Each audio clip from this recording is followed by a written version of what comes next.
Okay, greetings everyone. Let me get set up here, make sure everything's running.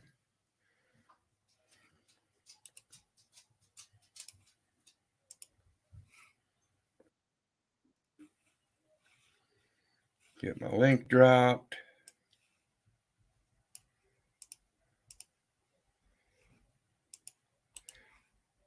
Okay.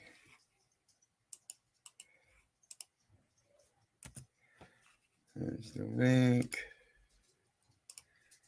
Pin it. And it looks like we are ready.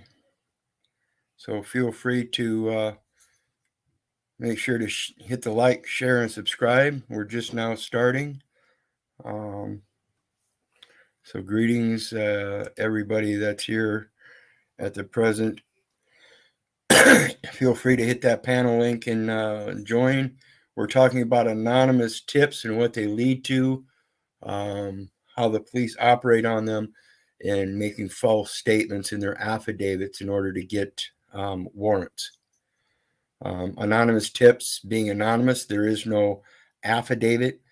So when they issue a warrant based on a anonymous tip, what they're doing is they're saying that they did an investigation based upon that anonymous tip, and that the investigation led to certain facts and elements where they were allowed to or able to put forth their own affidavit or statements. And most of the time that's false. Most of the time those statements are based on informants and stuff like that in said investigation that never occurs. And so we're going to review a case from a few years back, 2006, I believe it was. So it's a number of years, but it's the same thing that's still going on today. And I don't comprehend why people are not catching on to this. We have there's a set of laws that the United States, quote, America, the world follows in regards to commerce. And that's all it is. It's all commercial.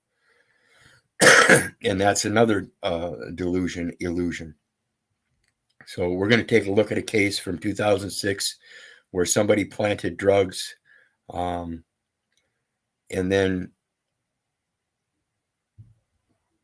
based an affidavit, knowing that the drugs were planted, stating their affidavit that they found the drugs. And again, it's just one of those things that the police do in order to get people caught up in their web and make their job easy, because they really don't want to investigate. Investigate is too much work. It's too confusing for them. They can't discern truth from fiction. And it creates a big problem because a majority of the police believe that the police are their authority. And it's just insane. So we're going to take a look at a few videos here. And notice I put a fair use review for commentary. Again, anybody that wants to come up on panel and place their commentary, that's great. I would appreciate that. But again, we're just reviewing material so we can base our own knowledge on what we're seeing and give our own discernment on it. So we're going to start out with one from Fox News that had Napolitano. Let's see here.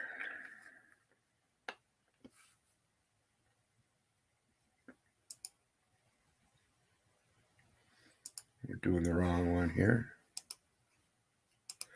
Sorry about that. I got too many windows open.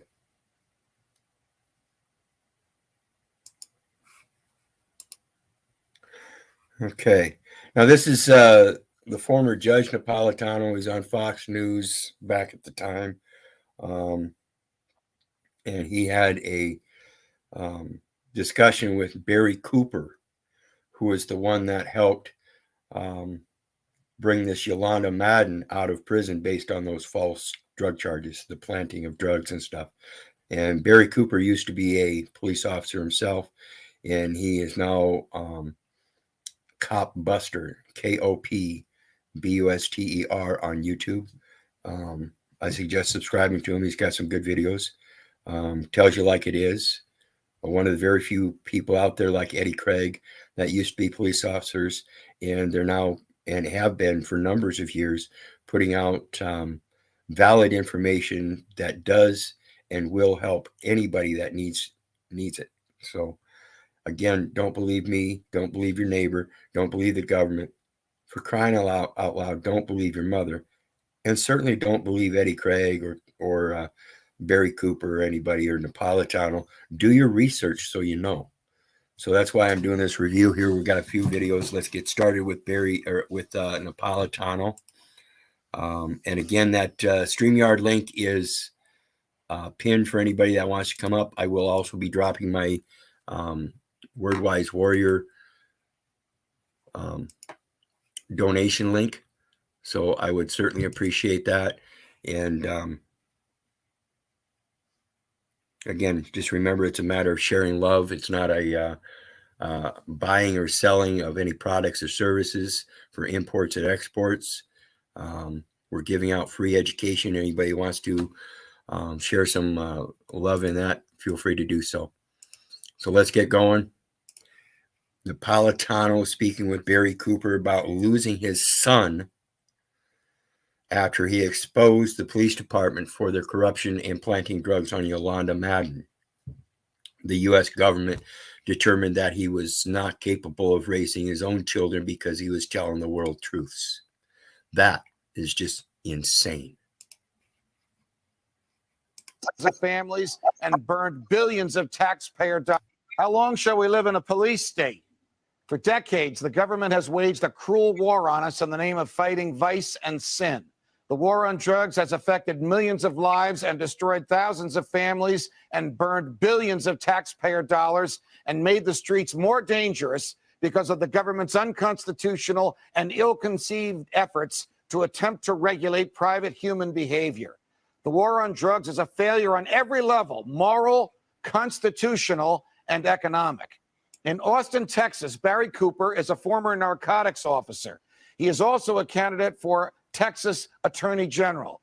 His outspoken advocacy for the end of the ill-begotten vice war has brought him under the ire of the state, declaring him an unfit parent. The state has taken away his child, Zach, and cited as a specific reason that Barry and his wife, quote, are unsuitable, and create an environment where the children believe the government is out to harm them. One has to wonder, how much harm has Mr. Cooper done compared to the government stealing property, stealing freedom, and in this case, kidnapping his child? The parents in question are Barry and Candy Cooper, long known to authorities in the area as opponents of the drug war and of big government, and filmmakers who have called for the legalization of marijuana. One of the Child Protective Services reports was written by a police sergeant with a long history of pursuing narcotics cases. Might he have had a grudge against the Coopers? Does marijuana activism or even misdemeanor possession of small amounts of marijuana make the Coopers unfit parents? Barry Cooper joins me now. Barry, welcome back to Freedom Watch. Glad to be back, Judge. So how is Zach, and where is he right now? Well, Zach is in East Texas now with his natural father. He hired a lawyer that I sued for $10 million, hired the lawyer that Williamson County Sheriff's Department had him hire to file temporary restraining orders against us. And this all happened 5 days after we busted a Williamson County detective stealing drug money in one of our cop buster stings, and which turned into a misdemeanor raid on our house, full felony SWAT style. It's just ridiculous, and it was crazy. By the way, in family court last week, they admitted my last interview with you into evidence, and they're going to try to use that against me. Wow. Well, they're going to try and use your free speech against you and your defense of freedom. I challenge them to do that. Tell us about the sting. Yes, I challenge them to do that. That's what Paul and I are doing. We're challenging everybody in their freedom to speech. If you're going to speak something, make sure it's damn well fucking true.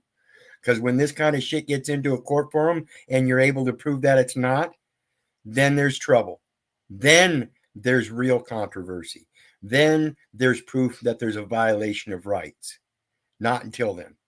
Otherwise, everybody sits in those courtrooms babbling back and forth. Your freedom of speech is not just a freedom to say whatever the fuck you want. That you pulled on the police, and then I'll ask you about the pre-dawn raid on your home. Okay, well, we had done a sting a couple years ago in Odessa, which resulted in the release of Yolanda Madden from prison. The judge realized that she had drugs planted on her, and we were successful getting her out of federal prison. Coming off that success, I went into Williamson County and placed a bag in front of a Captain Nasar there that had money, a simulated crack pipe, and a hidden GPS unit and a drug ledger. And I filmed him throwing that bag in the garbage and keeping the drug money. I had an HBO film crew there with me when we confronted the chief of police, and I aired it on YouTube for free for everybody to see this captain stealing money. And 5 days later, that county raided my house. Before we get to what happened to your house, is he still a captain? Is he still a police officer? Has any disciplinary or prosecutorial action been taken against this guy? No, just like the officers that planted the drugs on Yolanda in Odessa, nothing has happened to them. And so far, nothing's happened to this captain. In fact, I've been told the Texas Rangers are not going to investigate it, that there's not enough evidence, which is. So what we have is people that are willing to go on a tip, an anonymous tip, one tip with no evidence, not investigate it, make an arrest by planting evidence so they can make that arrest and enter that evidence into evidence. But yet when you put one of them under investigation, there's not enough evidence, even if you have all kinds of information like HBO film crews filming them red-handed with a first-hand witness. This is ridiculous, people. This is why you do not belong in them courts. The only reason you would go into them courts is to lie. Otherwise, you stand before God, your only judge. Ludicrous. Is the state of Texas actually arguing to a Texas judge that they can remove Zach lawfully in the custody of you, the stepfather, and your wife, his natural mother, because you have raised a 7-year-old to question authority? Actually, those were the accusations Williamson County made to the state CPS. They assigned one of the top investigators of CPS to this case because of the media potential. And CPS actually did a good job. They cleared us, said we were a good family. The district attorney in Travis County said we were a good family, and all the kids looked happy, healthy, and well cared for. But by then it was too late.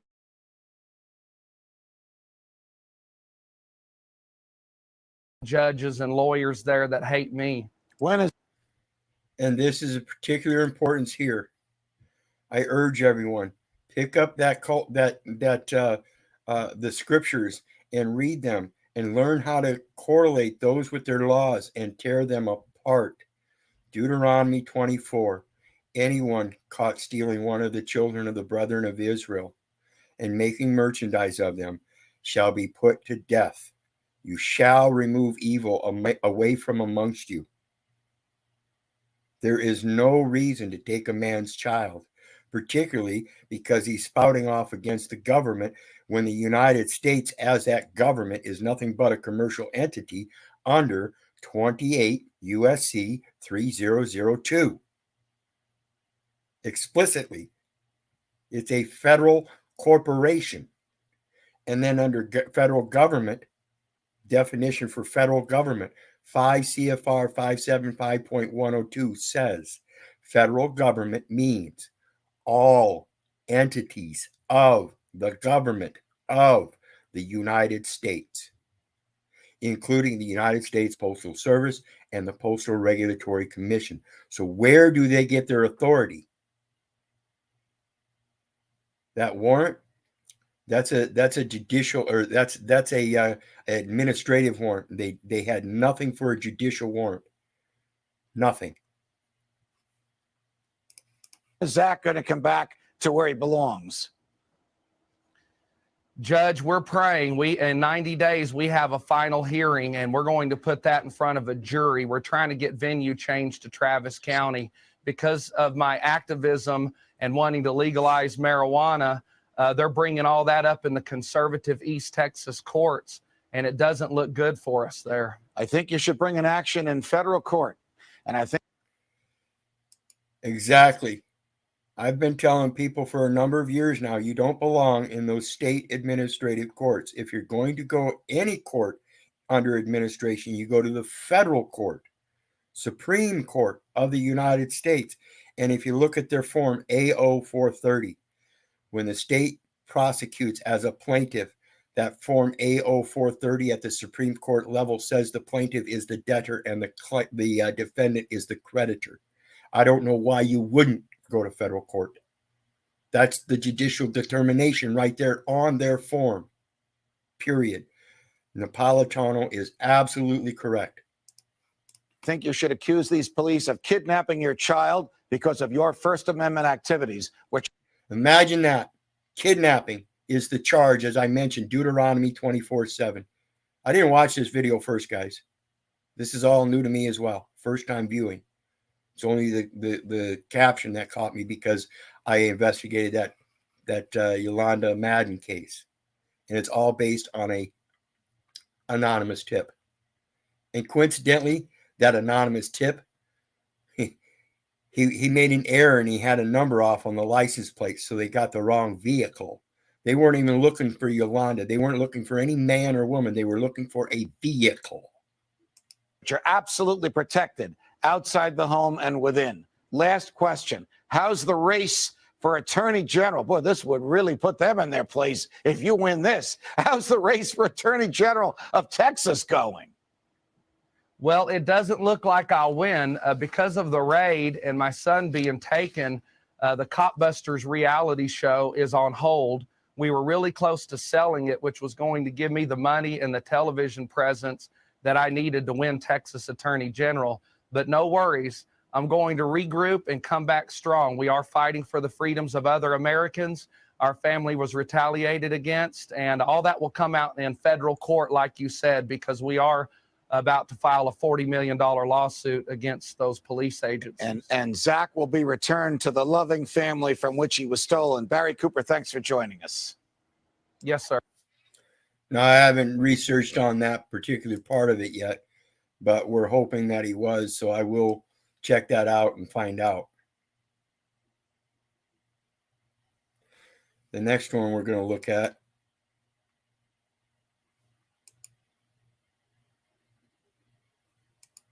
We're going to take a look at this one first. This is a short.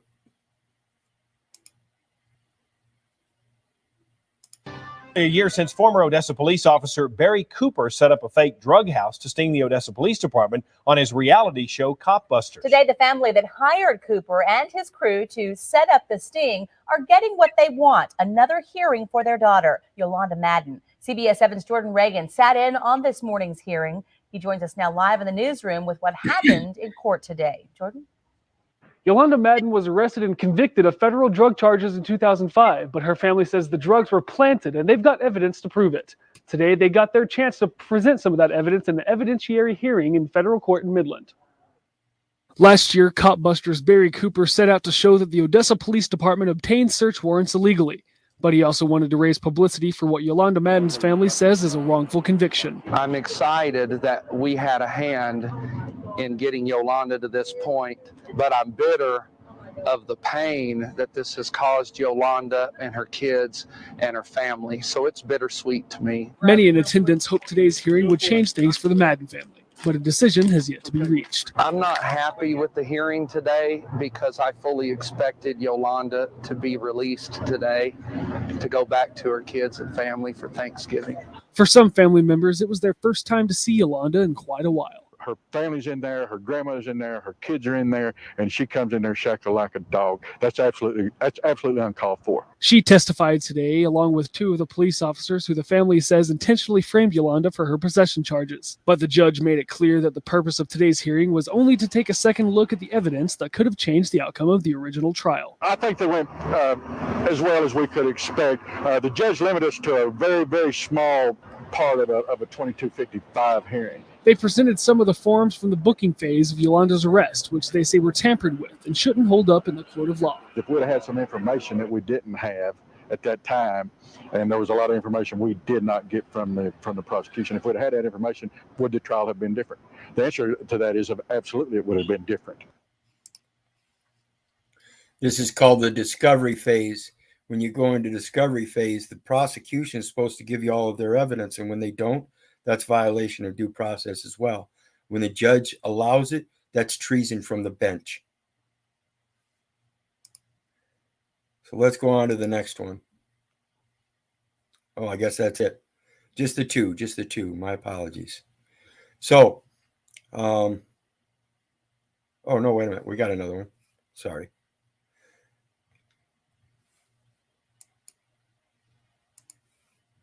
This one's a little bit longer, and this one's Judge Napolitano on the actual raid itself. And he's gonna, I'm sure, another one I have not watched, but I love Napolitano. He's one of the most reasonable men I've ever found in modern history that we can sit here and actually listen to. And I believe he's gonna give you some light on what's actually going on when they do these raids and things like that, the process that they're using, because he, like I said, he was a Supreme Court justice. So whether you think he's corrupt or not, I urge you to pay attention to his words that he's using and how he speaks.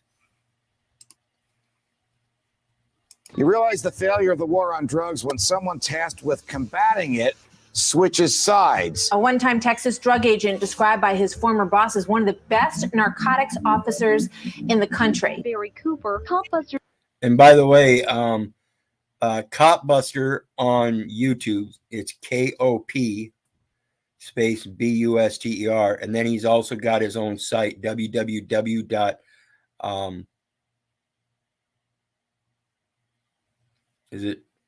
What is it? Copbusters. Controversial. Arrested. Vigilante. Questionable. Tiny Christmas trees. Copbusters. Controversial. Arrested. Vigilante. See if I can find it.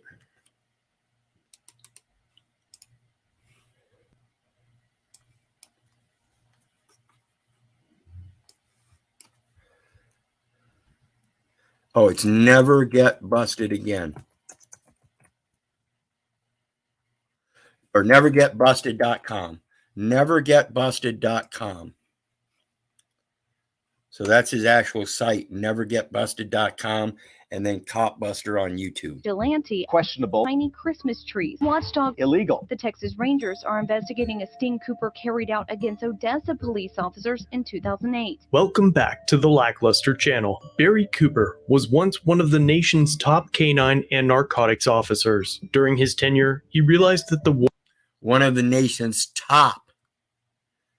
One of the nation's top. They touted him as the top in his line of work, yet he can't raise his children. You see how stupid that is? You see what's happening?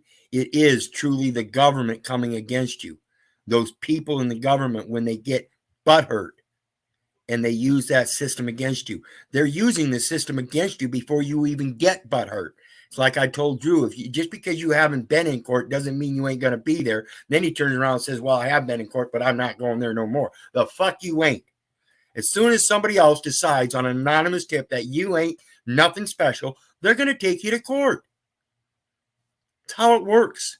war on drugs was immoral and ineffective, his new understanding caused him to shift directions, and he created the Never Get Busted video series to teach people how to never get caught. Soon, he realized that he knew all the cops' dirty little secrets, like how they make a canine false alert, how officers use confidential informants to plant narcotics, and much more. With that wealth of information, he decided it was time to start busting bad cops. This story begins with the arrest of Yolanda Madden, a single mother of two with no criminal history or issues with addiction. In 2005, she was arrested for possession. Any drugs or weapons in there? What's your truck? My dad's doing drugs in there right now. Weapons? Nothing at all. Mind if we check it? We got information that's supposed to be drugs in there. Though she was 100% innocent, she was convicted, and due to the weight of the illicit substance, she was sentenced to 8 years in prison.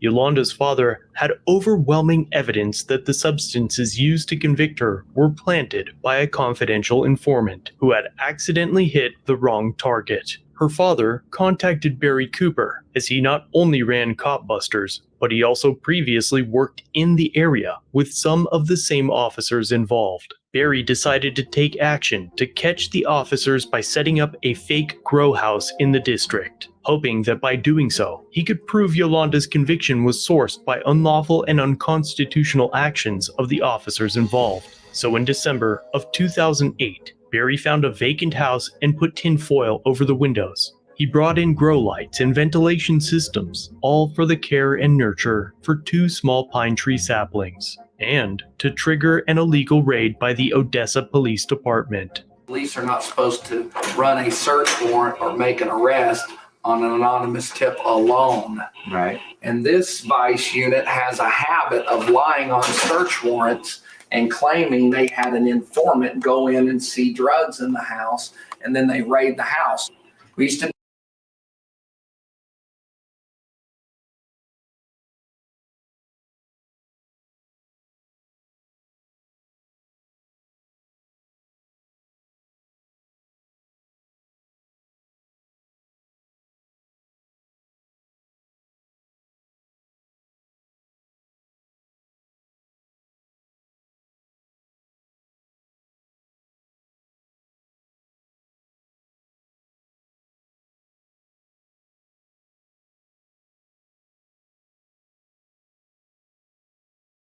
it when I worked for them.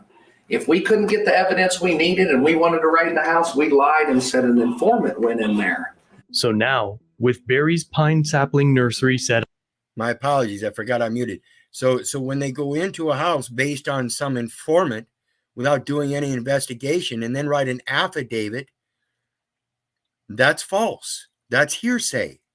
Again, when they get an anonymous tip, they're supposed to do a proper investigation to get them that information, to get them that evidence. And again, we have them, HBO has all the evidence they need, but that's not enough evidence. It's not even hearsay. It's not even an anonymous tip. It's actual proof and evidence. And that's not enough evidence. Yet at the same time, they'll take an anonymous tip and not do an investigation, come forth with evidence that isn't there. How do you suppose they would have managed some kind of evidence on this affidavit? Yeah, we found 2 small spruce trees growing. Up. Cameras were installed to survey the property, and it didn't take long for the Odessa Police Department to arrive at the location as planned. With weapons drawn, the officers enter the residence and systematically clear the house room by room.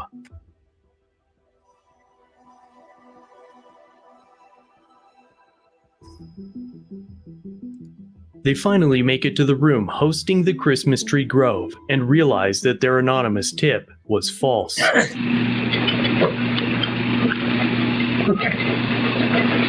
trees growing. Gathered all this stuff.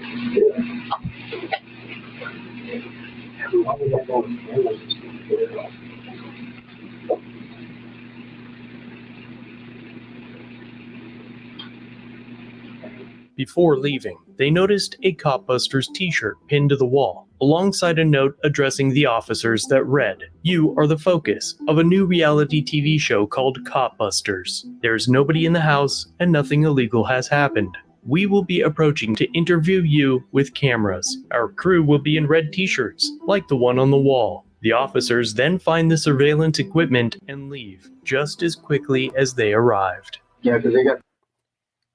You notice how they were preemptive. They prepared it. This is the way I operate. I have a bicycle driver's license in my wallet for a reason. Because it's just as facetious as theirs. Has zero value unless I put value into it. Period. Has no credence, no credit.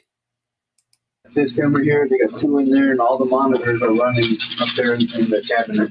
You can hear it running. So we can set up.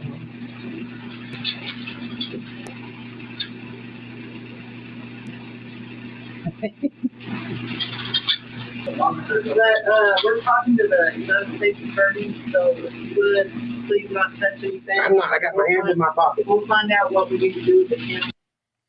They suddenly realize we're streaming live. Got my hands in my pockets. You've already been caught red-handed, fuckers. What's up, Flow State? What's going on, man? Not much. How about yourself? Oh, just putting on I'm lifting my truck, and I was doing the last wheel, and I saw your subject matter and thought I'd jump in. I like the topic. Yeah, we're talking about these anonymous tips that these cops get and then go in and do raids without any investigation whatsoever.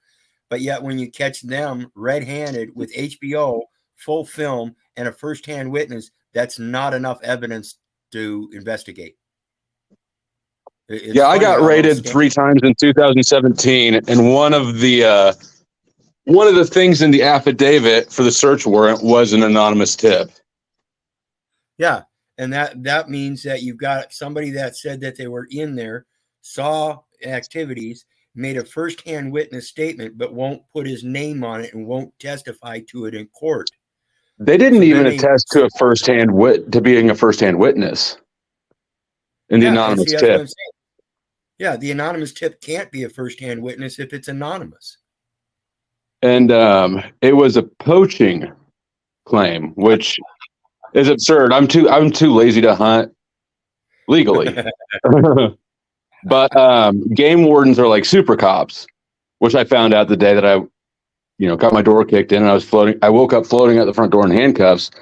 One game warden rushed in, cuffed me in bed, and just by himself I'm 6'1", like 200, a little over 200 pounds, just carrying me out like nothing. Yep. It's amazing what they will go to, the lengths that they will go to secure their employment, because that's all they're doing. If it weren't for them creating at least 50% of the criminal activity, is what I'm going to say. That's the other half that they don't commit, they're still a critical component of the crime mechanism. If it weren't for prohibition, we wouldn't have black markets. Right. That's like Prohibition era. They found out in Prohibition that they were losing money because of the Prohibition. So what they did was they started acting like the mob and took on the mob's business practices. That's all they did. And if you look at the number of police deaths by year, there's like none until Prohibition, and they skyrocket, and then they fall right off when it ends, and then they shoot right back up when the war on drugs starts. Yep, exactly. And that's because they're the ones bringing controversy against people that are doing their natural activities. You can't outlaw natural activities. Period. So let's get back to it. We'll finish this up, and then we'll go into discussion. Yes, sir. And just as the sign on the wall said, Barry Cooper and his camera crew were traveling to the house to film the officers' reactions to getting caught in the execution of an illegally obtained search warrant. Come on, the car behind them. Right behind them. Oh, yeah, baby. That's it. They're about to raid it. And Jason, you can tell they're in. They're in. Hang on. They're in. They're raiding it. They kicked in the back door. They're in. Back door. They kicked in the back door. I didn't see it. They got Adam in front yard cuffed. Handcuffed. They got Adam cuffed. Let them cuff all of us. Get these cameras ready. All right. What? We're just pulling up. They're just about to leave. Go. Go. Right here. Stop. Right here. You got the cameras. Get them out. Ready? Let's go.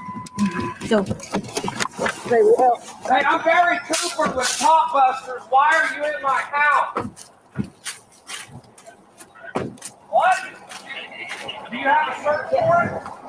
I'm busy making sure these Odessa cops quit planting drugs on people. So you've been caught in a... Free Yolanda. Look, we're trying to cooperate. We're not giving nobody no hassle. You did too. Y'all planted drugs on Yolanda, and she's in prison because of it. That's giving people a hassle. You guys are wrong on this one, and you know it, and you got burned.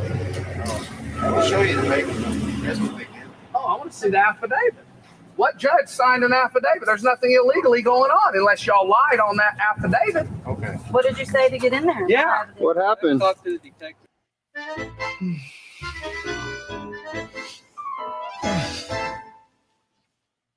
Restaurant Store, for whatever your restaurant needs.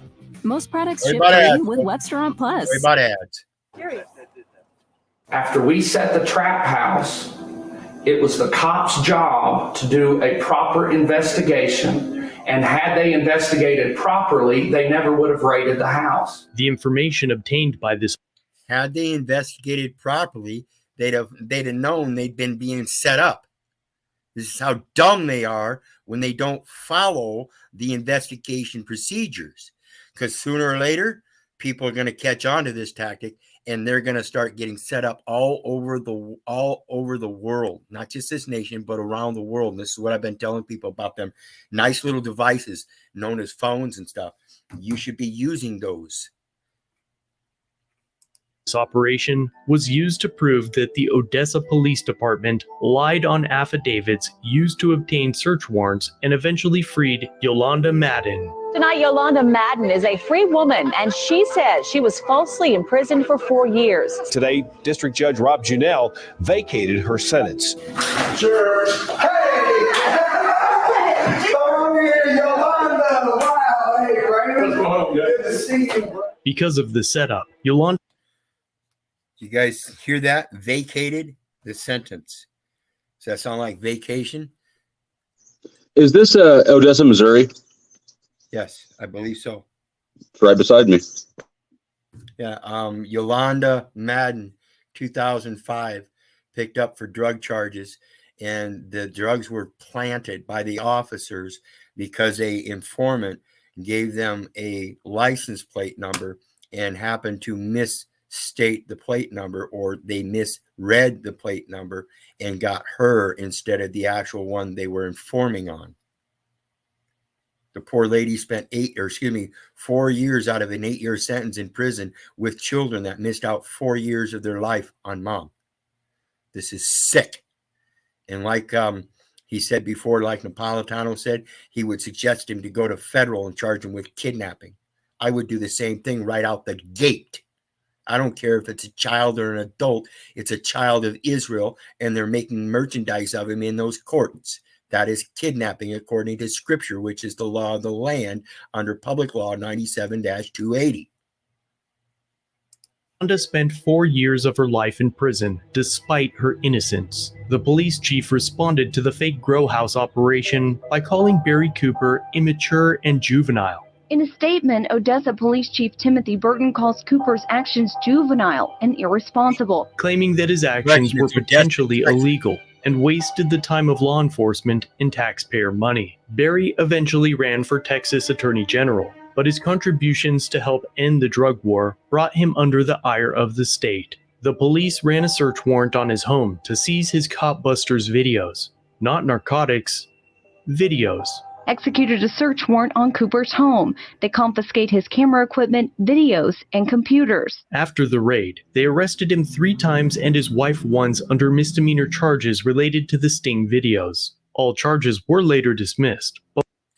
All except, of course, the ones on taking the children. You see how they go after you? Just because they get butthurt? Because they're not doing their job and they think they get to do whatever the fuck they want. They think the rules apply to you but not to them. This is bullshit, people. It's been going on way too long, and you need to start fucking standing up. The other way that they go after you and sort of undermine your ability to defend yourself is by overcharging you. You know, because your bail is set according to your charges. So if you're locked in jail and they've charged you with way more shit than you're guilty of, there's no recourse for them. They can't get in trouble for frivolously overcharging you, but you can't get bonded out. You also can't get an attorney retainer. Right, and that's part of the problem. People going to the attorneys and paying the bail. I will sit in jail. I won't sign a fucking thing. And you better let me out because you created an international incident. I am not a national. I am not a U.S. citizen. I am not a resident. And that record will prove it. How do I know? Because I'm the one that put the data elements in there, and it was an error. I didn't realize back then what I know now. And now that I know what I know and you're not listening to me, that's the violation. That's the treason. That's the kidnapping. Once you know, you now have a duty based upon that knowledge. You can't just dismiss what somebody's saying and not look at it. If it's in your code and that's what you're supposed to go by, you can't say we don't go by federal code. The fuck you don't. You go by international code. And this is what I don't understand. Everybody thinks that they don't go by federal code. The fuck they don't. They go by UCC. They go by administrative code. They go by probationary code. They go by tax code. They go by everything in commerce. It's all commerce. Period. But while he fought them, the U.S. government took his child and declared him and his wife an unfit parent for teaching them about the dangerous arms of the state. The state has taken away his... They took the one. Zach. He's got 3. Him and his wife have 2. And then he had custody from a previous marriage. Child Zach, and cited as a specific reason that Barry and his wife, quote, are unsuitable and create an environment where the children believe the government is out to harm them. How much harm has Mr. Cooper done compared to the government stealing property, stealing freedom, and in this case, kidnapping his child? And because of the alleged retaliation, Barry and his family fled to South America for asylum in 2011.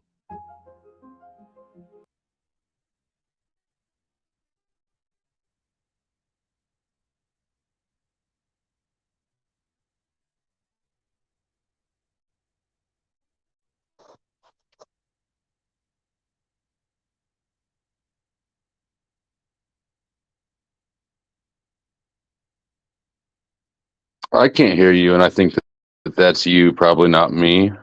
Maybe. Yeah, that's me again. I'm not so great at this. I had myself muted again. But here we are. We're looking at a man that's being chased out of the country by his own people in the nation or the country he was born in. That's pretty fucking sick.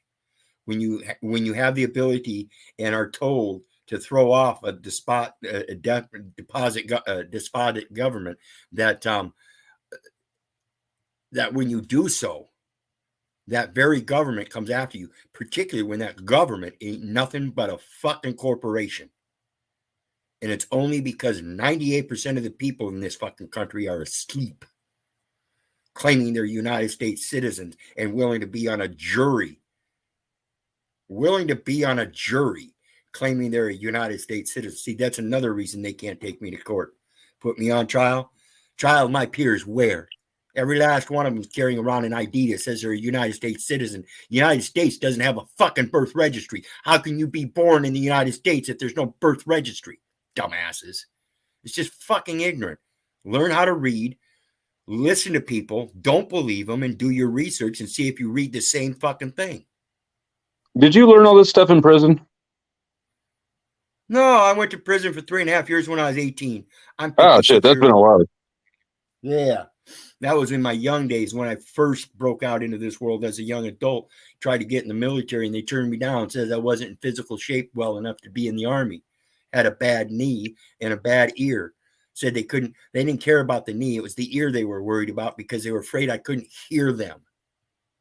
I asked because you have a lot of knowledge memorized, and nobody's better read than inmates. Well, I did all my reading outside of prison. See, that's one of those things I mentioned. It's a shame. We've got all our younger generations coming out of high school, graduating, and not picking up another book. It's sad. Well, we're being trained to hate learning. Yeah. Well, it's like this guy and his kid. The government doesn't want him teaching his kids because he's teaching them right. They don't want the younger generations to know. So they will do everything in their power to separate. That's what this whole system is about. I had the when I was in jail, I had the jail administrator come back to general population and flip out on me because I was helping people read their paperwork. Yeah, and it's just stupid. Why would you do that?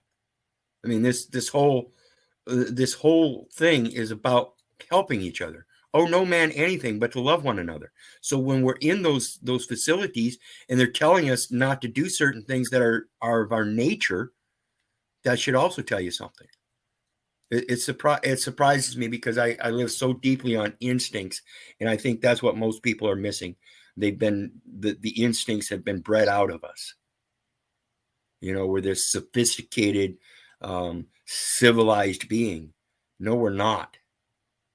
No, we are not. We are creatures of God, just like the smallest bird. He will take care of us. Barry Cooper is now a criminal defense expert witness that testifies against false alerts by dogs performing free air sniffs, search and seizure issues, and much more. He is also an international aide that helps train search and rescue canines around the world. He now refuses to train narcotics canines. International aid, again, obviously not capable of raising his own children, right? Fucking moronic, people. Netflix has taken an interest in his life and activism, and a 4-part docuseries is currently being produced with an expected release in 2023. Barry and I are currently working together to create a live-streamed video podcast. The show will air in the coming weeks on the Never Get Busted YouTube channel. You can find all the original content used to produce this video on that channel and our new show by using the links in the description and pinned comment. So be sure to head over there and check out his videos. He left a special message just for you, and I look forward to seeing you in the live show soon. I smoke pot, but I don't inhale.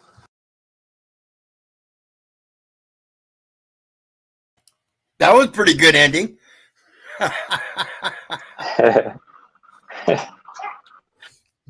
Welcome, Timmy. Welcome, Steve. How's it going, brothers? Hey, brother. What's up, Keith?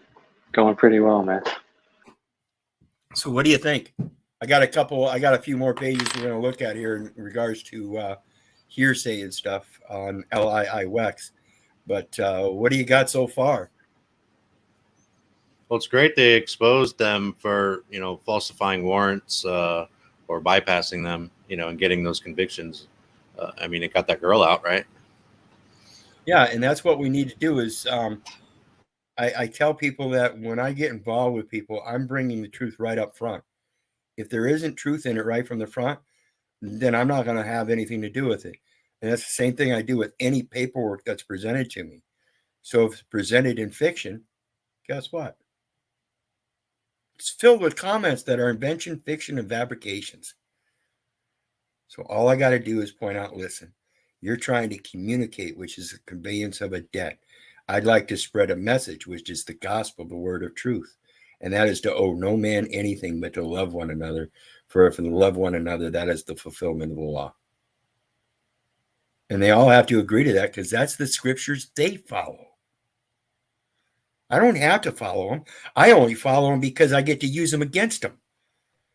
Kind of like Paul, I can't believe Jesus is real because he's not here now. I can believe Jesus was real, and I can read the message, the verses and the stories and everything, and get something out of it to make my life positive. That's all. They don't actually follow any of the stuff that you're saying they follow. They reference them for justification. Right. But what it is, it's they don't write it down in their laws, because if you look at the way everything's structured, it's just a matter of adoption. They're only adopting what everybody else believes in. So when you go to vote, you're giving them your opinion on what you believe in, and so they make laws on it. That's all it is. And they're just adopting your opinion. You're the one giving them all the comments. Inventions, fabrications, and fictions. So they write it up in nice, fancy colored words to, oh yeah, so you can read it and say, yeah, there you go, that's real, that's true. No one should be able to own an AR-15 because that's not a hunting weapon. That's an assault rifle. Really? Who defined it as an assault rifle? I'll bet if the first gun that was invented was look like that, it'd be a gun. Isn't a gun the same thing? It's to assault something. What's the difference? It's all about the words and terms and conditions you're placing on them and yourselves out of your beliefs. Why do you keep believing?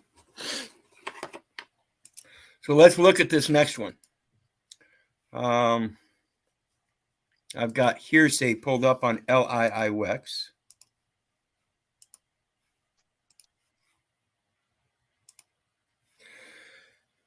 And it says hearsay is an out-of-court statement offered to prove the truth of whatever it asserts, which is then offered in evidence to prove the truth of the matter.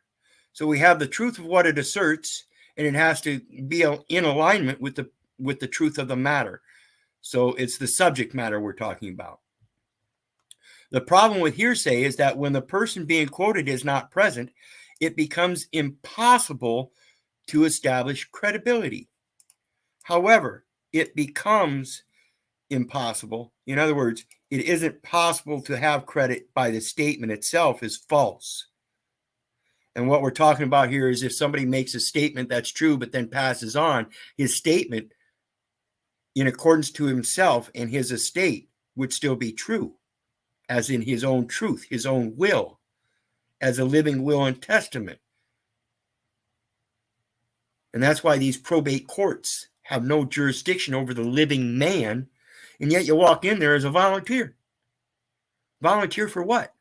A volunteer to represent the person, which is the fiction, and you have no qualifications to do so. So you're automatically guilty. Automatically guilty. You're not qualified as a trustee. You just want to get up there and act like it. I wanted to say before, I mean, I disagree with Flosay. Flosay saying that they don't follow law. I think they do. I mean, you went in there and you took a plea, dude. So, I mean, that aligned with your conviction. Why do you think that? Wrong. You said you already. I'm pretty sure. No, I'm not talking about me. I'm talking about broadly. Why do you think they follow the law they reference? Because, I mean, they have to get your consent. You convict yourself. You convicted yourself. If you did no wrong, I'm not talking about me. I'm talking about broadly. I know you want to talk about me taking a plea deal, but why do you think that cops and courts follow the law instead of just doing what they want and saying they follow the law? The courts are following law. You go because okay, we're not talking about you. All these beings go in there and acquiesce to their jurisdiction, which makes it real. And then so on the flip side of that, you don't have any experience that would lead you to believe that they follow the law. You're speculating. No, sir. See, you don't understand what law and what courts and what records are. Because all of the lawful stuff happens outside of the fucking bullshit courts before shit gets to court. It's called honorable settlement. It's called noticing. I'm not talking to you about the law. I'm talking to you about actions. Why do you think that their actions are determined by the law? Because my claim is that their actions aren't dictated by the law. The law is referenced as justification for their actions, which are wildly outside of it. Well, I mean, some men at some times do wrongs. And obviously, if you think those are unlawful, then you can press a claim at a court of law and run a court. But nobody knows how to do that anymore. We all forgot that. They're all probate courts. They're all courts of complaint. So if nobody knows, including the cops and judges, like, why would anybody play the game? Even if you're 100% right, nobody is operating that way in the real world. That's what I'm trying to say. But they do. I'm not saying that you're wrong. I'm in letter of law. I don't know if you are or not. What I'm saying is that you're wrong in the way that things play out in the real world. I disagree. I mean, show me Yeah, and again, show me when. Go ahead, Wiz. Go ahead. I'll disagree too, because I think what he's getting at is that when I make my presentations, they're always in private. That is following the law. They're following the law Right. that if you voluntarily go into the court, that's what their law says. If you volunteer, then so be it. Yeah, which I haven't done, and I have warrants right now, and it's fine. You know, like I've learned a little bit as I go along. Yeah, and that's what you point out to him. Unless that warrant has validity of a Article 3 grand jury indictment, which can't possibly be, because nobody's had a grand jury indictment yet. It's still done under the premise of an affidavit presented to the judge. So the warrant itself can't be possible, because again, you can't just go bringing somebody in without a grand jury indictment as a defendant. That's a voluntary position because it's a commercial administrative court. So unless I'm not worried about the warrant either. Like it's been there for a while, and I've dealt with cops since then, and like it's a nothing burger. Yeah, and that's what I'm saying. It's a nothing burger unless you volunteer, and that's what people aren't getting. They think that, oh my God, I got this traffic citation, I got to go to court. No, you don't. No, you don't. I don't give a fuck what they say. Right. That's the thing. That's a threat. I just recently got out a red light ticket here in Florida. They wanted to charge me $253. I never paid it. They had it on the docket. You can search at public records. They sold that debt to a third agency, and when they contacted me, I said, cease and desist. You own that debt now. I'm free and clear. Didn't pay a dime. Yeah. So that's the thing. You like they're presuming that you're a slave, and they send you a paper, and then they write in all capitals warrant, and then everybody thinks, oh, now I'm fucked, because you're accepting the presumption of jurisdiction. And then when you react to it and acquiesce, it's done. You're finished, because your conviction is proven by your actions, by you probably not acting in honor, not communicating with a negotiable instrument in private, which is just a notice, and pretend like asking them why they think they have jurisdiction. And this is just conviction. It's the main argument is fighting for jurisdiction. Is correct. Oh yeah, I mean, and so I keep saying this to folks, and no, I've been asking this for months, and nobody has come forth to me. I keep asking the same question. Somebody please show me a situation where they didn't have a contract that they agreed to do X, and they didn't do wrong, and they acted in honor with private notices to the corporation that's alleging or complaining that they did something wrong. Show me where they acted in honor and wrote private notices, and maybe even they showed up in court and acted in honor and challenged personal jurisdiction, and show me where they still got fucked. Because I'd really like to see it, because I never see it. I keep looking, but everybody always wants to give me these examples of like, oh, well, this guy, this happened. And I'm like, well, I look at it for 15 minutes and he's just like belligerent in court, never noticed anybody in honor in the private, has past contracts saying, I accept 20 years of income. And then he gets thrown in federal prison for fucking evading income taxes because he said he would pay income tax for 20 years. And then on the 21st year, he just decided, oh, you know what, this is unconstitutional. That's how it works, guys. This is, or at least this is my belief. I'll say that. So I'm only a year in to this. So, but again, like I have a high IQ, I guess, and I've been, I think, acting in honor for most of my life. So again, show me all these situations where all these courts are just like dragging people in that don't give them consent, that don't give them jurisdiction, that don't have contracts. Like this isn't happening yet. Tim, is acting in honor a legal term that has a specific meaning, or is that just how you're referring to your intentions? I don't speak legalese. I don't know legal terms. Acting in honor just means in good faith communications, like as best you can, and dealing with things in good faith. And again, I have to disagree with you, Timmy, because what you have before you is a financial index from the local courthouse where I live, and it says general/civil, criminal, and full. And you notice it's darkened as it's full, so it gives both criminal and general. And notice it says last. I don't know what you're looking at, but we're looking at some dude's face. Yeah, that's a share screen from mine. I was hoping that Keith would play it whenever he gets a chance. Oh, I don't know how to do that. You'd have to drop a link in the private chat for me. No, Keith, are you showing something to me while explaining this, or no? Okay, can you see it now? Yep. Oh yeah, I got it. Okay. What you have before you is a financial index, and they have general, civil, and then criminal, and then full. And you notice it's filled in as full, so it's got both criminal and civil cases. And for all of them, whether it be general, civil, or criminal, all of them, they listed it as last/firm. And notice this is LITT and not LITTLE. It does not include the last two letters of the last name. So what they've done with the slash in grammar means you can substitute. So they substituted a firm name. I am not a firm. I've never had a firm. I've never run a business like that.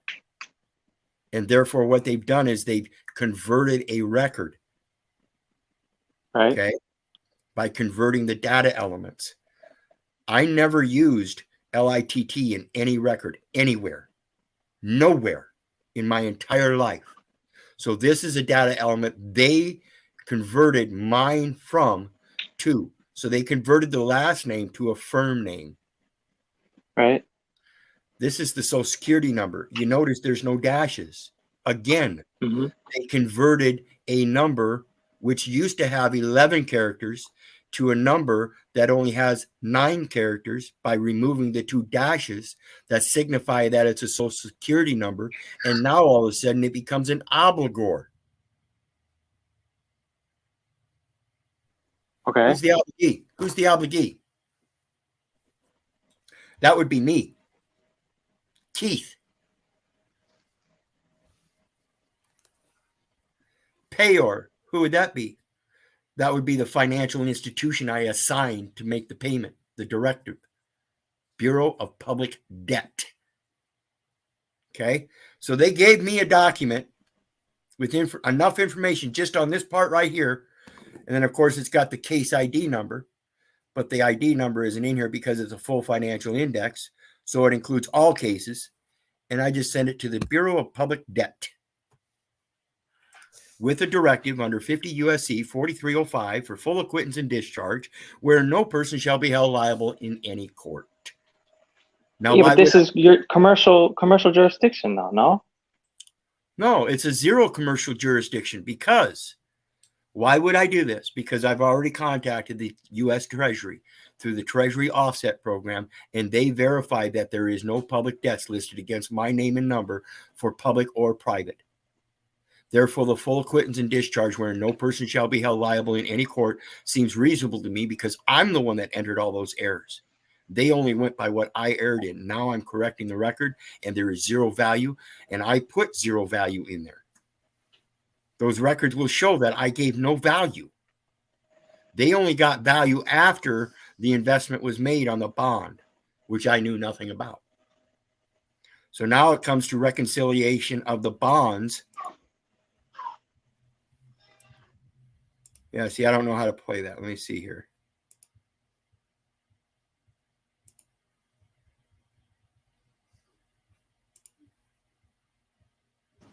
Can I play this video, Keith? Wait, I'm confused on where the disagreement was though. With I did not put because they're not operating within the law if they're converting. Whereas if you volunteer because you don't know, then they're presuming that they're operating the law because they presume you should know. Yeah, I mean, so but so what's the? I'm still not understanding. So what is the core of the disagreement? Because I'm saying the same thing. I'm saying when people consent to all this stuff, they don't really know what they're consenting to, But I mean, I mean, then they shouldn't be signing. Just because they're signing under duress or intimidation, well, that's just unlawful on its face. Right. And but you by can't them do that. signing, but by them signing, it gives an implication that they're part of the record because they gave them the data. Oh, okay. I hear you. That's I see what you're saying. I see what you're saying. Indoctrination. You shouldn't be addressing those.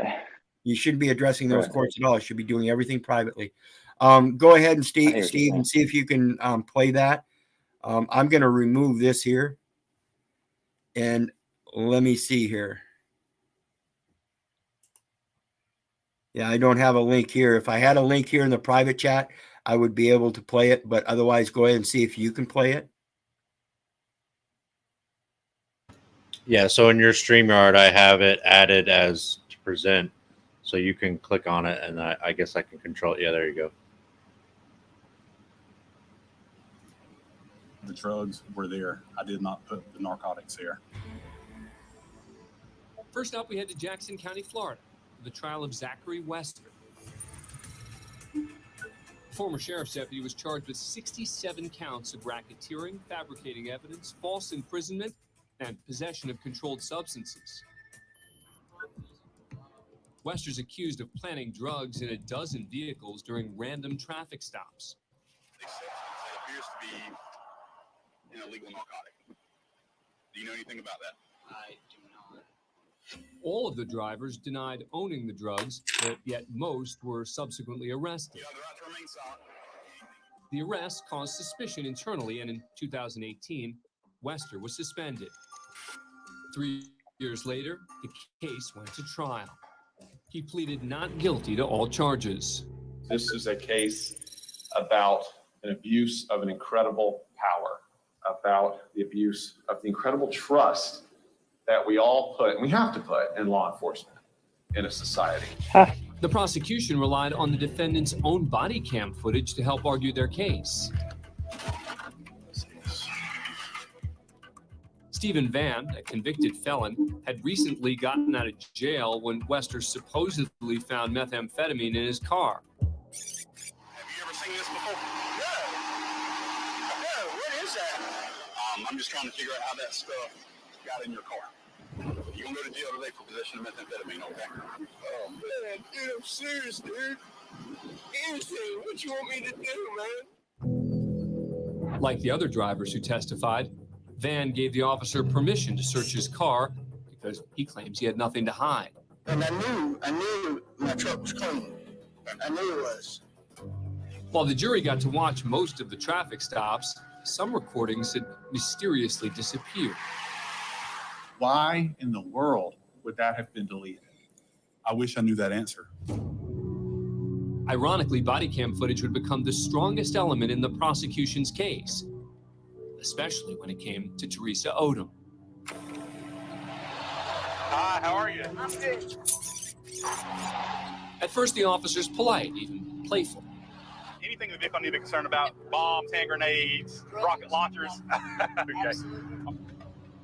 While Odom stands behind the vehicle, Wester begins his search. Notice as he prepares to put his gloves on, there's a small item in his left hand. Prosecutors argue that Wester is palming a small bag of meth, which he claims to find next to a spoon in the vehicle. Miss Odom. It is yogurt, sir. I know. Okay. It's yogurt. How about this, though? That is not mine. No, sir. Now, the white small plastic baggie that was in that spoon that the deputy just showed you on this video, had you ever seen that before? No, sir. Was that in your car? No, sir. As far as motive, the prosecution claims the 28-year-old officer was ambitious and wanted to move to narcotics as quickly as possible. Wester testified he never planted any drugs. The drugs were there. I did not put the narcotics there. And after 5 days and several witnesses, the jury was asked to render a verdict. If Wester's found guilty on all charges, he could spend the rest of his life behind bars. After 7 hours, the jury returns with its verdict. in the state of Florida versus Zachary Tyler Wister, we, the jury, find as follows as to the counts charged and the information. Count 1, guilty of racketeering as charged. The clerk went on to read the verdict on all 67 charges. Count 7, guilty of official misconduct as charged. In total, 67 charges. Found guilty on 19 charges. Count 9, guilty of official misconduct as charged. Count 10, guilty of official misconduct as charged. Including misconduct in the arrests of Van and Teresa Odom. 11 of the 12 drivers filed civil lawsuits against Wester. In July 2021, he was sentenced to 12.5 years in a state prison. Thanks for being. See those outrageous sentences and stuff? And notice as charged. So let's talk about the plea agreement. They come in, they charge you with one crime, and then they try to plea it down. That's fraud. That is fraud. That means that they're dishonoring the original instrument that they're charging you with. See how that works? That is fraud, dishonor. If you bring a claim and you can't stand by it, sorry. I'll never plead deal. Never. Never. Nope. You brought me in on that charge, you better be able to prove it. And they won't be able to do it anymore. Like I said, I'll go through that jury first. You can't get enough people in that door to find a jury of my peers. Won't happen. Every last one of them will fill that ID that court requires. Court requires you to. The reason I showed that video is because I knew somebody that was a cousin of one of the people that got arrested for that. You know what I mean?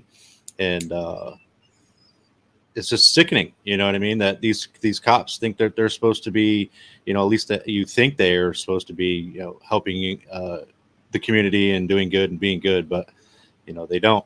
And it's freaking sad, man. And then puts people in us the situation where we got to learn our rights. We got to learn to plea or not to plea, you know, and basically take, direction from a lawyer, you know, that really doesn't give a shit, you know? Yeah. And that's another one of those things that I've learned over the years when I showed you that financial document from the court.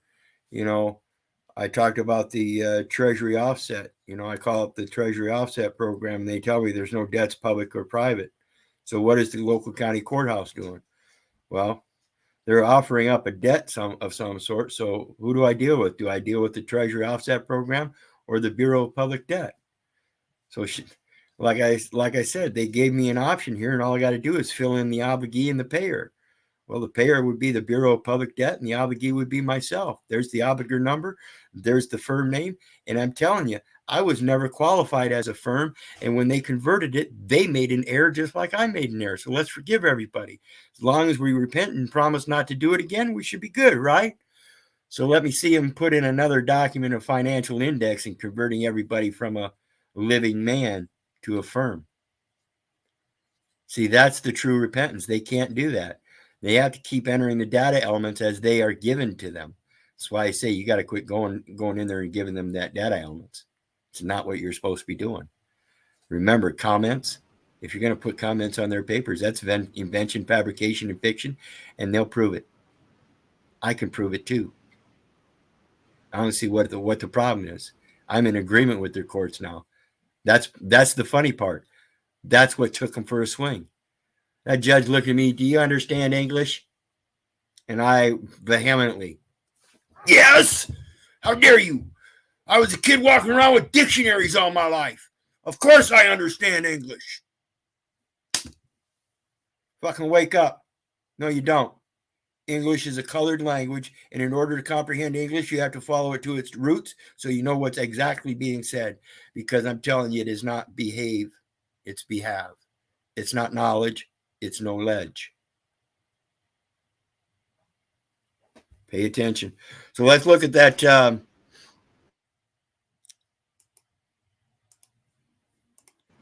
Hey, you got a chat member in there, Special K. I noticed a while ago she posted in the chat about withdrawing herself from with the driver's license.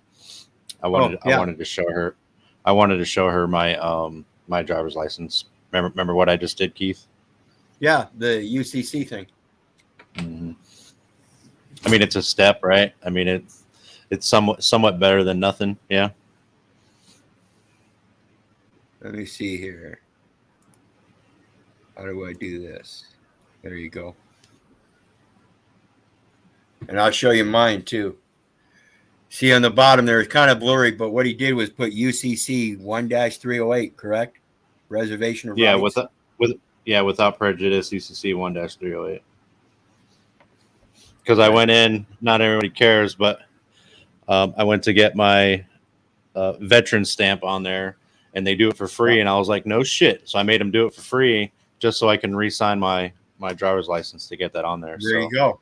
See, there you got a smart man. When he's making an amendment to a contract, he makes an amendment on both sides. Excellent job. Mm. So preemption. I owe it to you. Yeah, I owe it to you, buddy. When they want to look at me and ask me for an ID, I got to tell them I don't have one unless you're looking for a bicycle driver's license. And of course, that would be my own invention, fabrication, and fiction, and not the state's. That's a pretty outdated picture there. Yeah. So it's a matter of using your old noggin, knowing what's out there, knowing what you can do to be preemptive, and set people up in this situation where we're supposed to be working with each other and not against each other. So when you come against somebody, you've got the upper hand. You want to see something funny? It's not supposed to happen, but you can do it. Let me see if I can. I don't want to give away my information, but so concealed weapon, medical marijuana, and my driver's license. So having your marijuana card and your concealed weapon card, it can be done. Oh yeah. See, people just don't they don't realize that those civil rights are almost as powerful as your natural rights. And as long as you know how to contract, every last one of them comes with public accommodation. I don't know what I'm talking about though, do I, Steve? No, I appreciate you, man. Like I've been studying on my own and just trying to learn my own, but it's so awesome to be able to bounce off questions of rights, freedoms, and to have somebody who's so versed in it. It's priceless, really.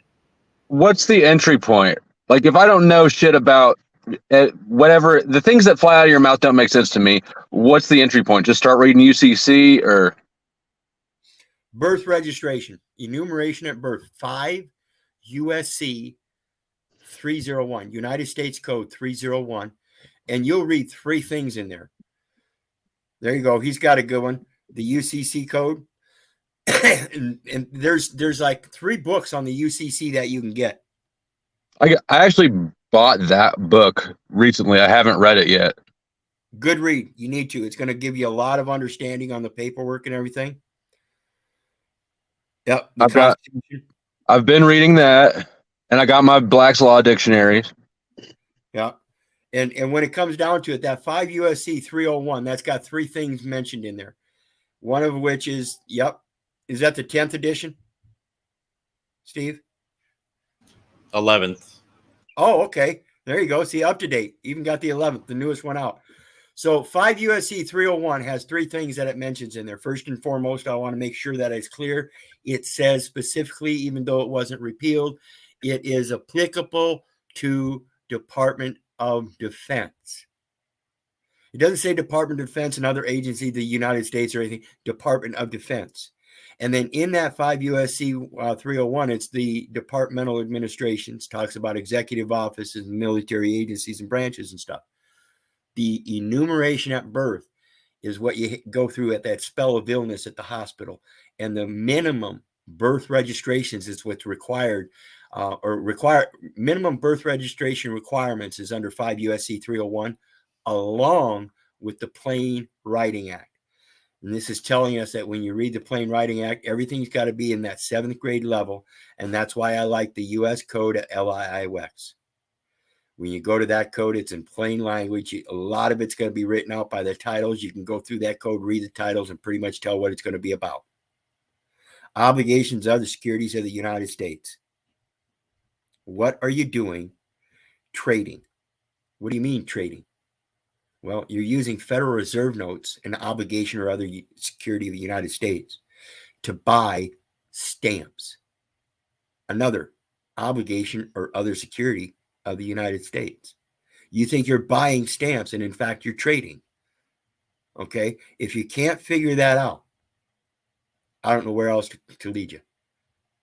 Because that enumeration at birth under the Plain Writing Act is applicable to the Department of Defense. That's their fiat currency, and I'm using it all day long to trade back and forth as if though I'm a trustee. How does that work? I've never been assigned a trustee.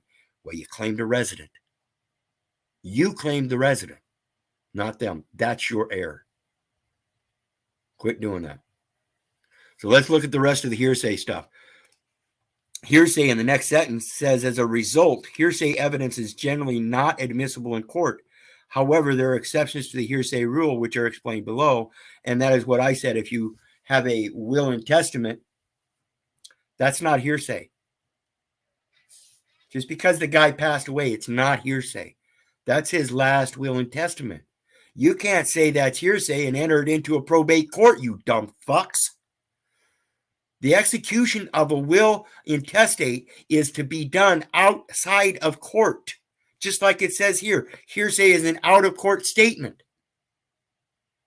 An exception to the rule of hearsay, they're saying, is the will and testament of a living man that's no longer alive. So therefore, they get to enter that into their court. No, no, no. That's an ex parte communication, which is a private communication, not even within the realm of a court. Why? Because it is its own court.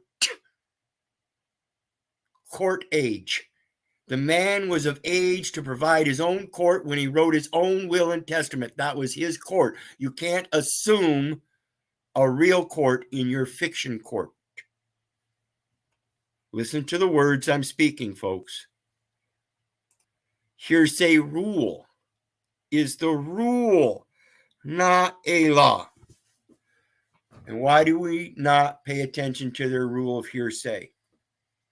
Because Scripture tells us to minister the word. And if we go to our brother and minister the word and he does not hear, we go back and bring a second witness. Prohibiting hearsay out-of-court statements offered as proof of that statement from being admitted as evidence because of the inability of the other party to cross-examine the maker of the statement. This is the importance of the execution of that will and testament by the legacy heir and no one else.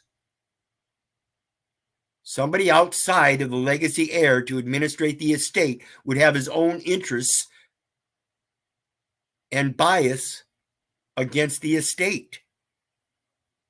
And thus we see people of such carrying out those estates in the probate court so they can make as much money on the estate probation and drying that estate up, sucking its lifeblood out in the administrative courts. Same with your old folks' homes.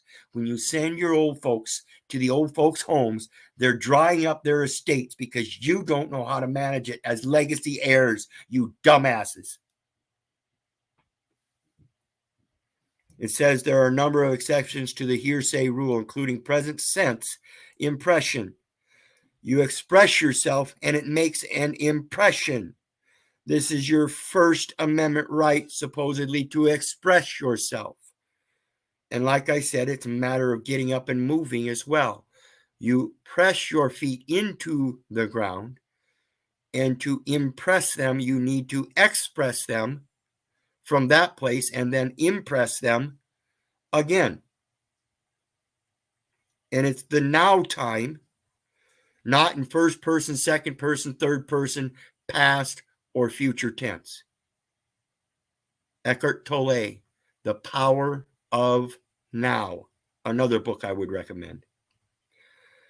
Excited utterances. Remember, I've mentioned that before. Declarations of present state of mind.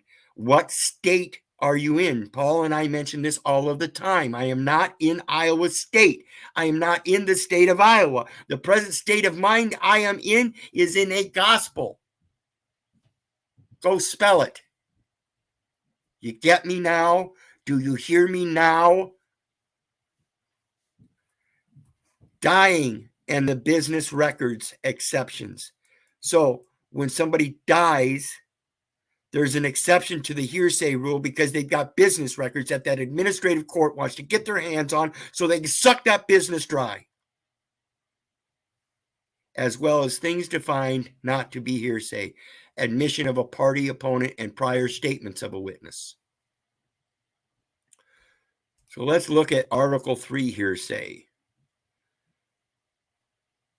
The factors to be considered in evaluating.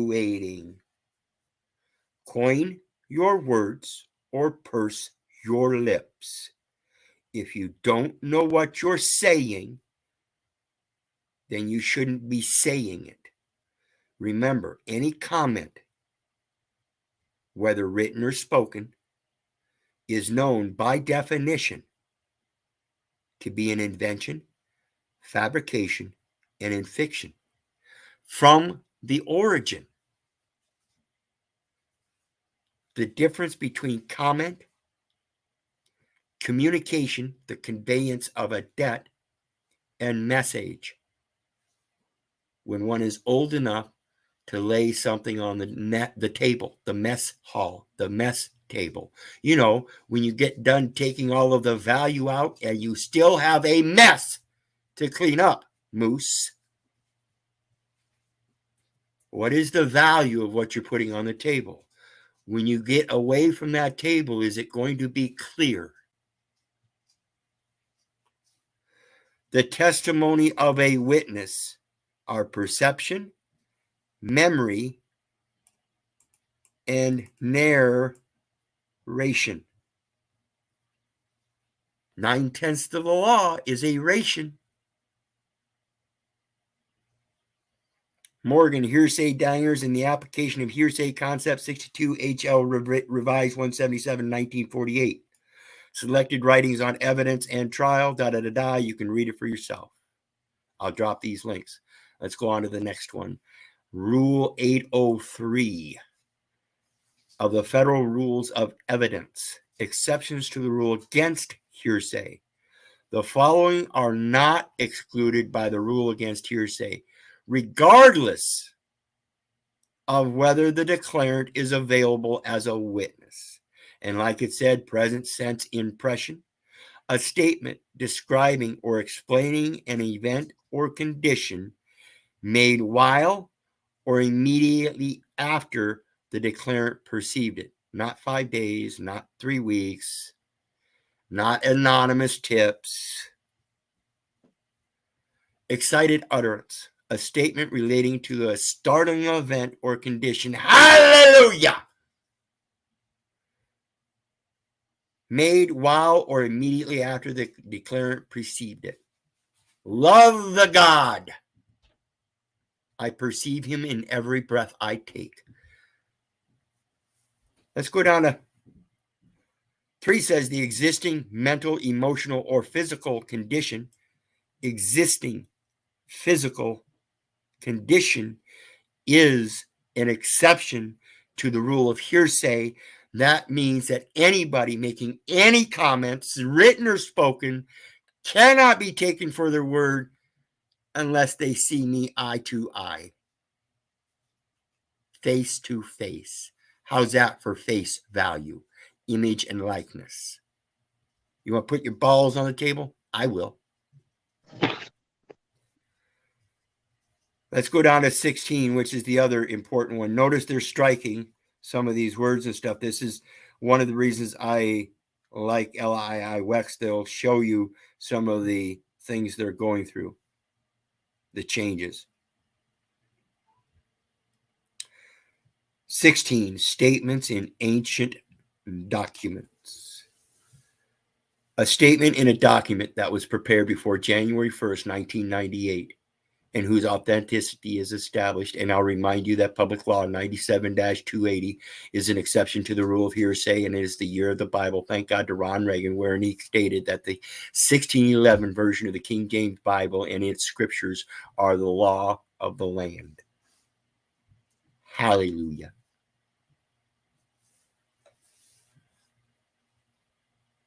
Back to the panel. What do you think, guys? Well, the Constitution being the law of the land, making it unlawful for any laws that abridge any of our rights. I have the Supreme Court case down here somewhere, but, if you use that like mentally, like especially when you're going to court, like when you believe like your rights, and you can prove that's what you believe in, doesn't that hold a lot of water uphold for courts to hold, because they have to hold that up. Yeah, actions speak louder than words, and I pray to a frog god. And if you want to watch me go out in my backyard where I made my homemade pond, and I have a frog from the pet store that I worship every day, and I go out and feed him and offer, give him sacrifices, flies and insects and stuff, you can watch. That's literally the same thing. I would like to watch that. I'm also interested in learning more about joining. You want to worship the frog too? I might be interested. It's definitely enticing. Yes. Brooklyn, Texas, I have one of those. What do you do with these ancient documents? This is why I say I speak about the spiritual context, and etymology is the roots of the words. Etiology is the roots of the causes, and epistemology is the root of the knowledge. So I screw a lot of people up, even when I talk about them four corners of the earth. And I bring in the fact that the three Abrahamic religions are based on the Hebrew language. So Hebrew, the language itself, is an ancient language. The only one that still exists in use today is the ancient script. So rather than going to Islam, Judaism, or Christianity, I go to Hebrew. And the thing that fucks most etymologists up on that is the fact that I will go beyond that and ask them about the spiritual intent that the cavemans purported in their cave walls. What about that? Well, how come the etymologists don't transliterate that? Is that too hard for them? I mean, it's just pictures, right? That's pretty ambiguous, though, and that's their problem. Everything comes from their observances, which is pretty ambiguous. Your observances cannot possibly be mine. That Supreme Case Law, Shuttlesworth versus Birmingham, 394 U.S. 147, 1969. Basically, persons faced with an unconstitutional licensing law, which purports the requirement of a license as a prerequisite to exercise of that right, may ignore the law and engage with impunity in exercise of that such right. So driving, weapons, dogs, fishing licenses, it's good to know those, because you may need them to defend yourself, Yeah. And that's, again, that goes to that spiritual origins. Everybody believes in that Second Amendment right, your right to bear arms. And I urge everybody, it's all upside down and backwards. So when you look at it, it's not your right to bear arms, your right to armorial bearings. It's your right to armorial bearings. And that means to be that which you are, to show your talents.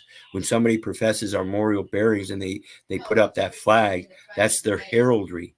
We were talking about Jesus herald Christ. Somebody mentioned that on Paul's show earlier. Heraldry is what you're expressing to the world to impress them of your talents. So when you have this coat of arms and it's got a sword up there, it's telling them that you're a warrior, that you go out on the battlefield. Whereas if you put a pen up there, it's telling them that you're a literal and artistic creator. You're not a destroyer. Two different messages. I urge people to look into it. That's the importance of expressing yourself. That's that homemade stamp. So simply, red border with the heraldry, the coat of arms, a private file number, a measure of value, and a prepaid and an account number that they already have. And that's the only element on there that they had that they could go by was I put down prepaid number and then converted the number on the back of the Social Security number or Social Security card, and that's the only element that they know of, and that's the only number they could look up, and they looked it up through the Postal Service. They didn't go to the United States administrative courts to look it up. They looked it up through the Postal Service. What's that telling you? Who's regulating the Social Security Administration if that's where that card or that number appears and it's a Federal Reserve routing number? Who do you think's regulating them both? Who do you think gets to dip into that IMF fund first? The Postal Service as a universal postal union, or the Federal Reserve as a central bank of the United States and a few other certain countries? The Postal Union. You know what that Postal Union is? That's a labor union. Keep being a common carrier for them. Service of process, accepting their proprietary information of service. Keep doing it. I'm telling you, that's your error. That stuff's not supposed to be going to you. You're not the trustee. You're supposed to be going to the Bureau of Public Debt. So anyway, I dropped those links. I'm getting the video links now. I'm going to drop my PayPal link one more time. And I hope everybody will share some love and appreciation there by hitting the like, share, and subscribe buttons as well. All of it helps. I don't care if you're sending 10, 15, 20 bucks. Every little bit helps. Do what you can. This is what we're here for, is to help each other in every venue that we can. And I hope I'm able to expand your open minds to help you see what's going on. And thanks to people like Steve implementing some of this stuff, showing others that what I'm telling you is true and correct. I think Dee Dee's looking at correcting that DD 214 one of these days and operating it as a discharge to that Bureau of Public Debt and everything, aren't you? I know that's clicking in the back of your mind. Well, I have a family, children, wife. You know all those. I have responsibilities. Well, all those credits you work for, paying into that system all those years under employment in that military. Those are known as insurance credits. So it's a matter of converting those credits, setting up your electronic payment system account, and letting everybody know you're the boss. You're administrating that account. And the co-trustee is the Postal Service. And if you ever have any issues with an out-of-balance account, it's their duty to reconcile it within 3 days. Or research and resolve it within 3 days. And this is all of their codes, their policy. And establishing that private or that payment system account, that's much like establishing a Fidelity account. So what I'm working on is establishing the deposit in that account as a silver certificate. Got a few more pieces of silver to do, and then I can write up my certificate and deposit the silver in a third-party escrow, private, non-interested party, and we're set as far as I know. It's express trust. So like you said, your trusts are so important, man. And I didn't realize just how important trusts were. You hear a lot about trusts, but until you listen to people like you, Paul and everybody else, on these streams talking about trusts, I got to get my assets protected first before I start, removing myself. It's going to be a long, drawn out process. I mean, I'm young, I'm only 46, but so that's where I'm at now. Rights and freedoms, but that's all aside. Now I got to get my trust, everything, assets, property, all that good stuff taken care of, because I want to make sure my wife is, taken care of if something happens. But after that, then it'll be methodically doing everything I can to get out of the jurisdiction. You know what I mean? Right. And as far as I'm working on, when I have that silver certificate, I can deposit that in that account to create that credit standing, and then I can deposit my website as proprietary information through that unique identifier.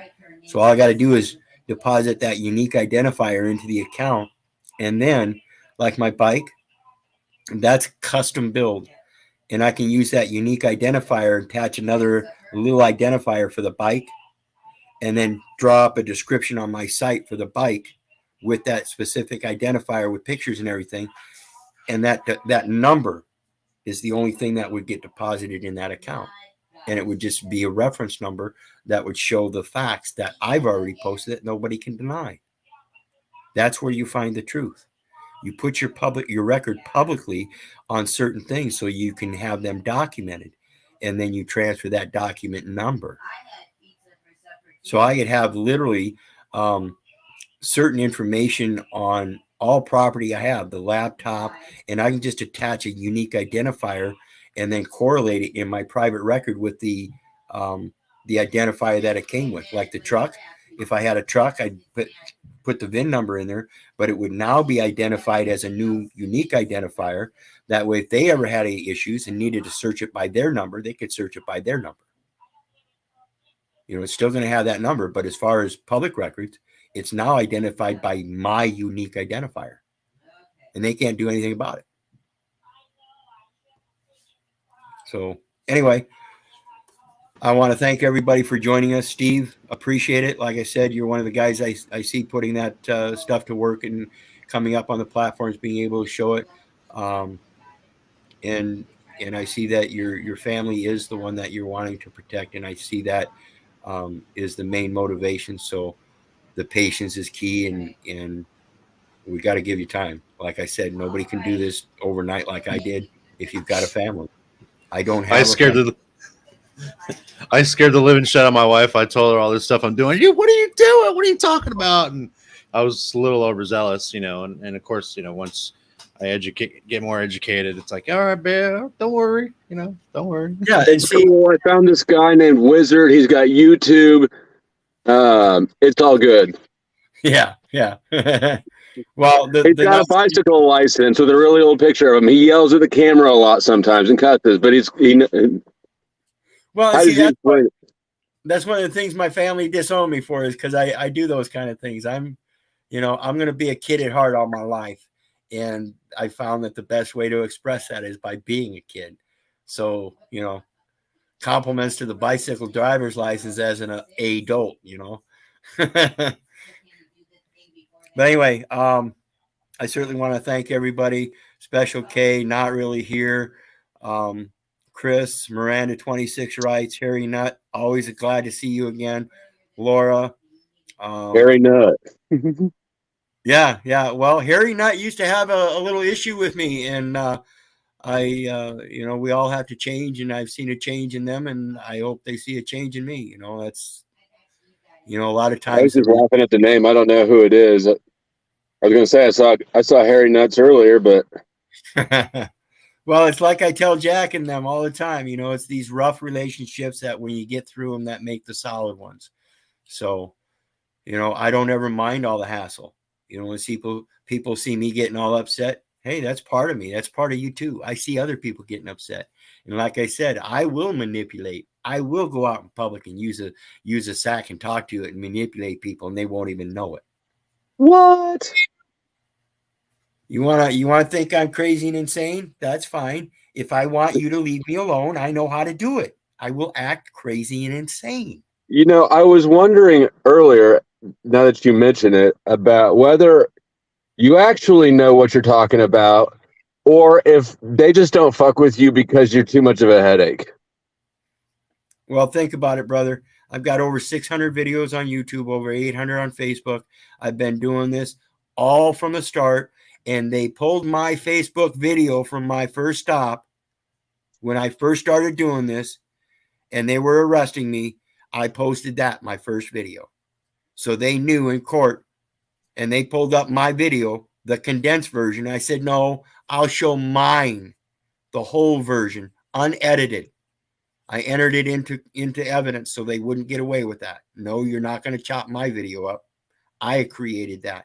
I will enter my video. And from that day, and I said that sort of in jest, but I do wonder that about myself sometimes if they don't fuck with me with the warrants, because I've got they would take too much paperwork for what it's for. I guarantee you they watch me to this day. I guarantee it.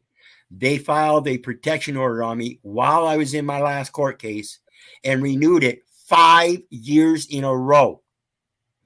That's impressive. Now, if you look at the U.S. code, their own code says that full faith and credit is given to protection orders. So they gave me full faith and credit 5 years in a row, yet they still posed that I owe them some 8,000 some debts. Yet when you call the Treasury Offset Program, they say there are no debts, public or private. So who's lying? Me, the local county, or the Treasury Offset? They're the only ones that say that someone owes them a debt. I say I don't owe them a debt, and the Treasury Offset says they don't owe them, that I don't owe them a debt. That's two witnesses against their one. How they expect they're going to win this game? See what I'm saying? So it's a matter of what I know. It's not because they just don't want to deal with me. It's a matter of what I know, and every time I turn around, I'm pointing this shit out to them. How do you expect to get over this insurmountable mound of evidence that you're fucking with a witness? Huh, Daddy? You know what I'm saying? Every one of us is a witness. And by using our own comments against us, which are known to be inventions, fabrications, and fictions, as if though they are true and real, that's blasphemy. That's lying on your brother knowingly. Period. It's sickening. That's their job. Well, that's their job security. It's the only way they can maintain their job is to keep people convinced that you belong in them courts. I'm sorry, but that's a volunteer position. Service of process. In order for the court to obtain personal jurisdiction, they must first serve the defendant in the state in which the court sits. And that's not or if or but. It means and. That means there's two elements they have to fulfill. And the defendant needs to voluntarily appear in the court. What's that? Give me a section or a code on that one. Personal jurisdiction. Let me pull it up and I'll drop the link. Cool. Well, hey, Keith, good show, buddy. I'm glad you had me on. Good chat. Thanks for keeping me further educated. Yes, thank you, brother. Good to see you, buddy. Good to see you too, man. Take it easy. I'm sure I'll see you guys on some other panel. Yep. I'm getting ready to go see what Jack's doing. I have no interest in Jack anymore, but to see if Paul's Daddy's on with Jack, and so was Moose. So there's a whole bunch of stuff. Oh my God, you guys have got to stop calling other men daddy. It's terrible. No, he's not my daddy. You know who I call daddy on my platforms, but when I go to Paul's, it's just a play thing. It's his platform, so I'll be glad. It certainly seems playful. Yes, that's all it is. That's all it is. It's entertainment. Like I tell everybody, this is for my entertainment. It really is. Entertain mentality. Mentality, the holding of my mentality. Enter into the hold of my mentality. It's my entertainment, my thoughts. That's all it is. Both coming and going. The expression, the impression, and everything. Transgressions, regressions, progressions. Just thoughts. Just thoughts. None of it's real. All right. Peace, brothers. I'll see y'all. Be good. Thanks again, guys. All right. Well, if you're wrapping it up, I'll take off too. Thanks for sharing the good shit. Yep. Appreciate you being you, Flowstate. Keep doing what you're doing. All right. And folks down in chat, again, appreciate it. Let me grab my PayPal link in case anybody wants to share some love real quick. I don't know what happened there last time. Oh, I see what I did.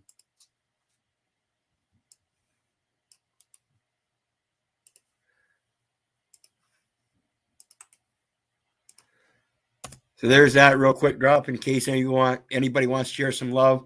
And again, I'm hoping that I'll be able to get outside and do my thing out there. But I'll also be bringing videos from out there too. You never know. I might break down on my bike and be able to do a video on the breakdown and fixing it on the go or whatever. Fishing, wildlife hacks, survival hacks, things like that. So help me out. I'll help you out. All of it's knowledge. My people are destroyed for lack of knowledge. So thanks for paying attention. Thanks for soaking it in. Please hit that like, share, subscribe, and make sure that you're sharing this out in your own world as well, not just on this metaverse. If you know it, it's now time to take a duty upon that, start spreading the word. And that word isn't just about God, it's about truth. Always be truthful. If you want truth, you got to bring truth. Have a good day. Love you.